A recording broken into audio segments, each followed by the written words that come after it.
دار ما يتقالش عليه مجنون.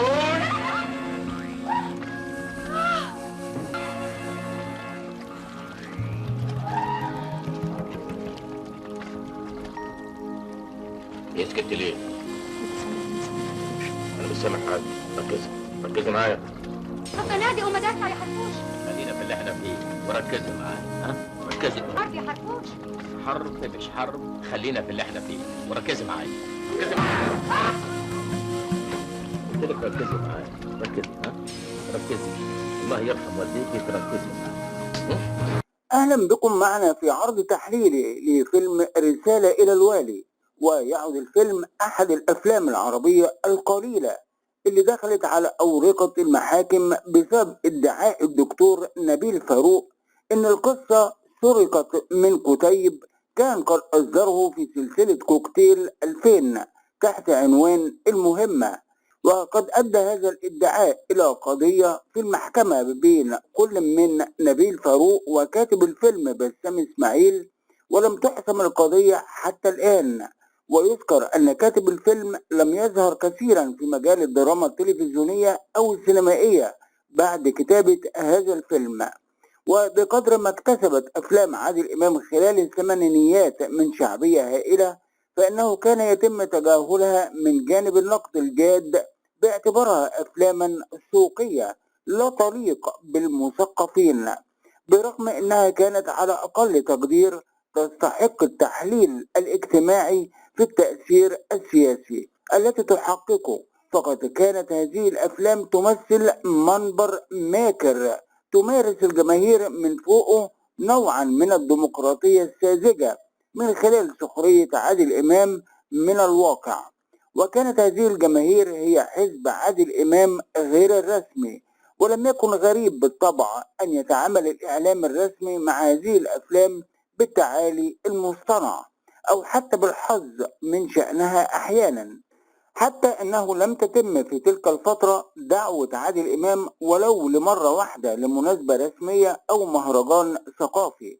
وكان النجم الشعبي يعلن آنذاك أنه لا ينتظر جائزة سوى عشق الجمهور له.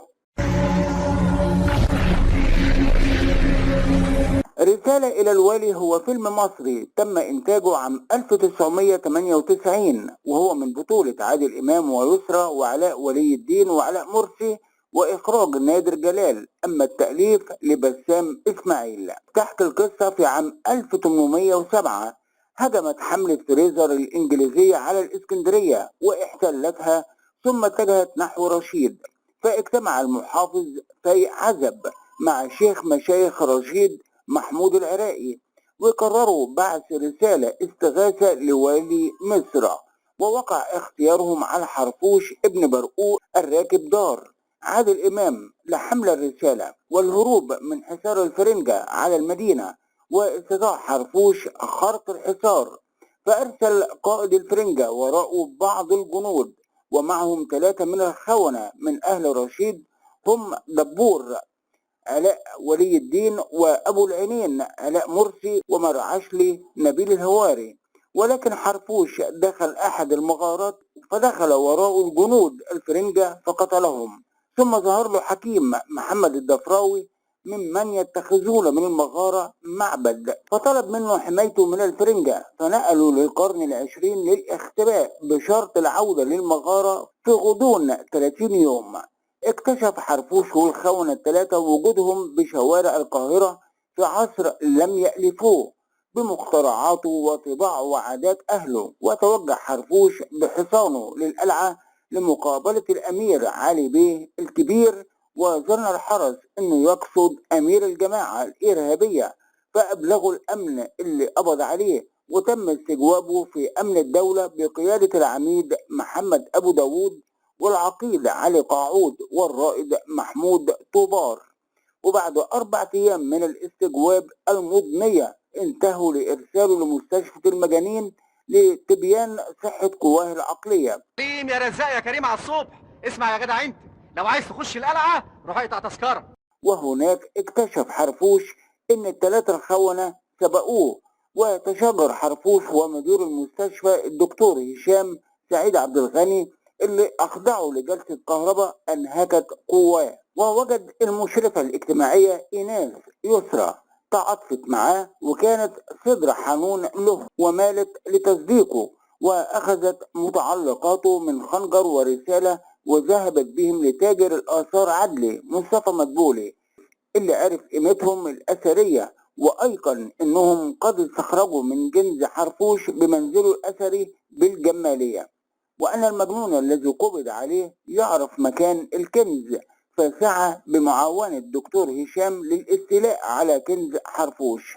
بينما تأكدت إيناس من تاريخ حرفوش ابن برقوق بعد أن اطلعت على تاريخه بالمكتبة، واستطاعت تهريب حرفوش من المستشفى وخدته لمنزل أختها منال سلوى عثمان وزوجها أمين فؤاد خليل. حرفوش ابن برقوق الراكب دار ما يتقالش عليه مجنون.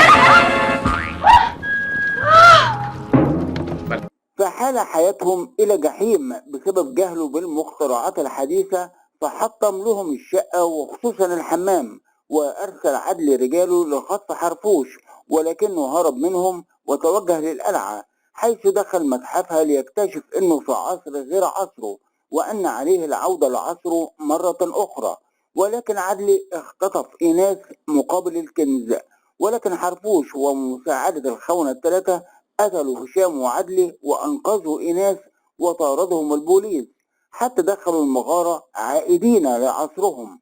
وفي زيارة لإيناس لمنزل حرفوش اتقابلت مع المهندس صلاح عادل إمام حفيد حرفوش لتبدأ معه مغامرة عاطفية طبيعية. الفيلم مستوحي من قصة حقيقية حصلت بالفعل حينما وصل قواد الإنجليز في عام 1807 إلى الإسكندرية وتم زحفهم إلى رشيد ليتجمعوا بقوتهم عبر النيل إلى القاهرة. وبيورينا الفيلم كيف أرسل زعماء رشيد إلى القاهرة بيطلبون النجدة بالعساكر والمعدات لكي يتصدوا لهذه الحملة قبل أن تسقط رشيد في أيديهم.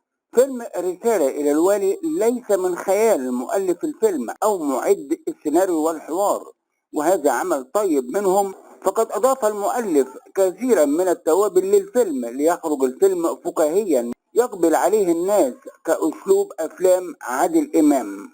وقد كان هذا الفيلم بيحذر من المخاطر اللي تعرضت له البلاد في بدايات عصر محمد علي، وجاء الفيلم ليعبر عن المقاومة الشعبية ولو في أسلوب كوميدي. دار ما يتقالش عليه مجنون.